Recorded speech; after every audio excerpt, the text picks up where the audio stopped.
Rugby World Cup 2023, folks. Pool stage match, Ireland and South Africa. Excitement is building for this one. It is a massive clash between the number 1 and number 2 sides in the world. Potentially deciding who's going to face France and who faces the All Blacks, but Italy and Scotland are still in play in both of their respective pools. We're going to go through some squads, some recent history, some stats, predictions. You guys can let us know your thoughts. I'm pretty excited. I feel like this is going to be a big game. And yeah, I know it doesn't have a direct bearing on who's going to win the World Cup, but man, it's massive. It's just massive. Massive game. I'm excited, as is the rest of the world. Recent history between the two sides, not that recent, to be honest. There's only one game amongst these last 5, which is of any real bearing. That was 2022, which was a 3-point one in Dublin, 19 points to 16. Ireland got the job done there. Maul try through Flier, wide try through Mack Hansen, and the Springboks replied with a reaching out stretch try through Mostert and a nice outside backs try through Aronsa. It was a real close game, and you would expect more of the same for this one. In terms of my choice of jersey for this video, I couldn't decide and literally asked my wife, who does not care one iota about rugby, to pick a jersey, and she said, "You wear that one all the time, so why not wear this one?" So Irish colours for this jersey. Don't read too much into anything. I can't pick this one. This one is insane. For the squads, Ireland's squad is maybe a little bit more easy to pick in that I think that's pretty much, maybe you could argue that Sheehan ahead of Kelleher, but maybe not. It's 50-50, but pretty much the strongest Irish 15 at the moment. Yeah, I like it a lot. Andrew Porter, Ronan, Kelleher, Tadhg, Furlong. I think Dan Sheehan's probably had a bit more game time than Ronan Kelleher in recent times, but Dan Sheehan himself is only just coming back from injury, so he's on the bench. That's a good Irish front row. They'll be looking to compete. They'll be looking to dominate at scrum time, but they're up against a very good Springboks forward pack. Tadhg, Beirne and James Ryan, that's your second row. Tadhg Beirne has been an absolute tackling and turnover machine. He got 12 from 12 tackles against Tonga. James Ryan is an absolute workhorse in terms of what he gets up to around the park. Peter O'Mahony, Josh van der Flier, Caelan, Doris, that's your back row. They complement each other really well. Peter O'Mahony's fantastic in the air. He's also pretty useful at the breakdown as disruptor. Josh van der Flier, talking about work rate, what a machine in terms of getting through his tackles and his carrying, not too bad. And then Caelan Doris just does insane kind of Caelan Doris things in terms of getting those post-contact meters. He'll be looking to do the same against the Springboks. That's the Irish forward pack. It's pretty good. Jamison Gibson-Park returns to the number 9 jersey after not playing in their most recent game against Tonga. And he's going to keep that fast passing game which we see from Ireland. We'll compare the amount of passes these teams get through in a second, but you better believe Gibson-Park is going to be a big part of that. And then Johnny Sexton continues on at number 10. He's been having a couple of good games on his return to the Irish setup after serving his suspension and recovering from injury.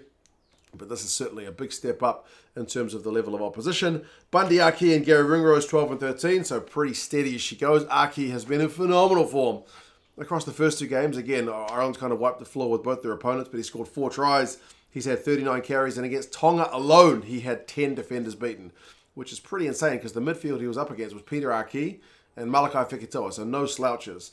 Mack Hansen on the right wing, his kicking game is maybe not quite as talked about as James Lowe's big left boot, but they've both got very useful boots and can both punish you on kick return. Hugo Keenan, safe as houses at the back, had 5 defenders beaten against Tonga, doesn't get talked up as much in terms of his own running game, but if you kick him the ball, he can certainly make you pay. The Irish try in that last game between these teams, I think essentially came from a high ball to Hugo Keenan that they couldn't quite turn him over, and then the Irish spread it wide from memory. Replacements, Dan Sheehan, Kilcoyne, Finlay, Bealham. Pretty steady as she goes with Sheehan back into the side. Iain Henderson is there. Ryan Baird is there.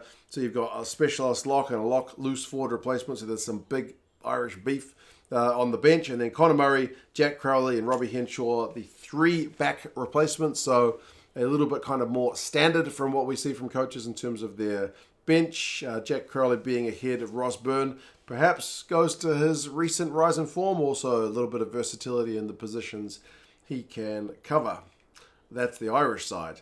For South Africa, a lot has been made about their bench. A lot.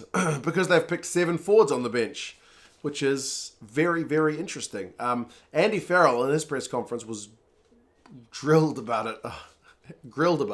What word am I looking for? He was asked a lot of questions about what he thought about it. And he's just kind of like, I like it. It's innovative. And I'm in the same camp. I don't get where all the outrage comes from. It is a high risk, high reward strategy. If you get some backs injured, then you're potentially, having a bit of a makeshift backline in a Rugby World Cup game between the number one side and the number two side in the world. If you don't get any backline injuries, you got a bit of extra beef to bring off the bench. Happy days. So that's exactly what it is. It's a high risk strategy. It might pay off. It might blow up in their faces. That's the gamble. But it's exciting. I love it. It just adds a bit of extra depth to the game. Kitshoff and Bundee and Malherbe. Remember, no Malcolm Marx, which is tragic. He is joining this long list of world-class players on the sidelines for this World Cup. Kitshoff gets a start after being on the bench for the last game, likewise Malherbe. And then Bongi is going to be starting all the big games from here on out with no Malcolm Marx. Because they have got Dion Fourie in the squad as their backup hooker. But he's spent more time in the loose in the recent years in his career. So I would expect Bongi to get through a decent amount of minutes. But that's a pretty impressive looking front row. It's going to be a big time scrummaging battle. Maybe the two best front rows in the game at the minute. The French one would obviously have something to say about that. But geez, these are two very good front rows. Eben Etzebeth, Franco Mostert, both back into the side.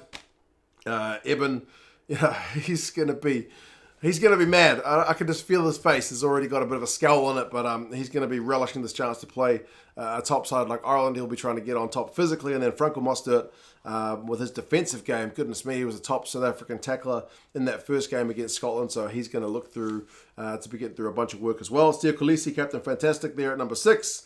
Pieter-Steph du Toit, number 7, and then Jasper Wiese, number 8, up from the bench. So Pieter-Steph and Kolisi are back into the side after being rested in that last game, have both been in phenomenal form in 2023. Sia has been absolutely getting over the advantage line, and Pieter-Steph's work rate has just found those 2019 levels. But it was Wiese in that game against Scotland who had like 50-plus metres, beat 4 defenders. So in what was a pretty tight game, he was actually getting through a lot of go-forward ball. Faf de Klerk is up from the bench to number 9. Remember, he's a number 9 this week rather than a number 10. And then Manie Libbok is back into the 23. There's going to be a spotlight on his goal kicking, man. That's just a fact. You feel like this is going to be a tight game that might be decided on goal kicks. So I'm assuming Manie's going to be kicking from the get-go. But you've also got Faf, you've also got Colby, who can kick, and Jamie Willems as well. So you got multiple goal kicking options if Manie doesn't get it right from the get-go. Damien Delinde is back into the 23 alongside Jesse Creel in the midfield. Damien beat 6 defenders against Scotland, so expect him and Bundee to be clashing to see who can get the most defenders beaten. Probably going to be lower than both of those games respectively. You feel like the defenses are going to be a bit tighter. Cheslin Colby and Kurtley Arendse, very kind of fleet-footed attackers. I would say the kicking edge probably goes to the 2 Irish wingers, but man, it's a real battle. Both sides have got some really sharp attacking weapons there. I mean, Colby, as I said, that game against Scotland was pretty tight. He clocked through 100 metres, so he does it pretty effortlessly. And then Damien Willems shifts to fullback for this one. There is no spot for Willie Leroux, which I feel like is, I don't know, it's a loss because he helps that backline kind of click for South Africa. Bench-wise, Dion Fourie, Oxenchair, Trevor Nyakane. It's a big, beefy front row, although, as I said, Dion has been more of a flanker in recent times. Jean Klein and Achia Snyman are your 2 lock replacements, although what Achia's role is going to be remains to be kind of seen. Coach Nienaber was very cagey about the forwards' potential roles. Van Staden is there. Remember, he could potentially cover hooker if needs be. Kwagga Smith, with a 7s background, can certainly fill in the back line. And the one specialist back is Kobus Reinach. With that gas of his, he can certainly fill in on the wing if needs be. You do have a lot of versatility in the Springbok backline. Like if they do get injuries, I mean, Damien Willems can cover the midfield. Kobus Reinach, like I mentioned, could cover the wing if needs be with his gas. Faf can cover 10 if needs be. Kwagga Smith could also fill onto the wing if needs be. And like they were trying to ask questions about Jacques Nienaber about which forwards could cover which positions, but he wasn't having a bar of it because he's saying that's tactical. So you feel like there's potentially something up his sleeve there, but Achia Snyman has got the hands of like a fly half. So I'm not saying he's going to fill in at any position like that, but I'm saying he has the skill set to do so. So yes, It's a risky lineup for the South Africans. You would hate to lose the likes of a Creel or a Dealende early on, but like I said, you do have guys like Colby can manage multiple positions, so can Arendse, so can Willemse, so can Faf, Kobus, Hwaka. A lot of these guys can cover multiple positions. Stats-wise, the South African side, man, they've got some big old carries this year. The only game in 2023 where they haven't managed like above kind of 4 meters a carry is that game against New Zealand where they lost at Mount Smart Stadium. That's an exception to the rule because all the other South African games have been great at getting over the advantage line. Not as many passes as the Irish side. Like they pass 124 times a game. The Irish are at like 192. So the Irish game is a lot more about quick ball through the hands. The South African game is a bit more direct. The Irish end up with a bit more possession. They've got a slightly higher tackling percentage than the box, 86 compared to the box, 84, but it's kind of muchness of muchness. The South Africans have had more clean breaks than their opponent in every single game they've played except that Mount Smart Stadium game. So again, that is the exception. So like, don't doubt. Like, there's a lot of talk about the Springbok forwards in their power game, but don't doubt the Springbok backs' ability to get into some space. But the goal kicking is at 63%. Like I said, that I know Jacques Ninova and Sia have been a little bit kind of tetchy about answering questions about the goal kicking. The goal kicking is potentially a thing. They're mauling it 6+ times a game. The lineouts come really good. It's at 94%. So there's some really key areas for South Africa looking pretty tidy. The Irish maul it more than the South Africans, averaging 8 times a game.